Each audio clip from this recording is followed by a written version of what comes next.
Panginoon, hinihiling kong baguhin mo ang aking puso. Gawin mo akong higit na mapagmahal upang sa halip na magduda o magalit, piliin kong umunawa at magpatawad.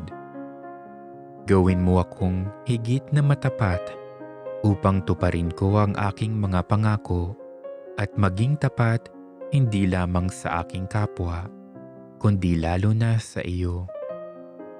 Gawin mo akong higit na mapagbigay upang hindi kimkimin sa aking sarili ang kabutihan at biyayang mula sa iyo, kundi ibahagi ito sa nangangailangan.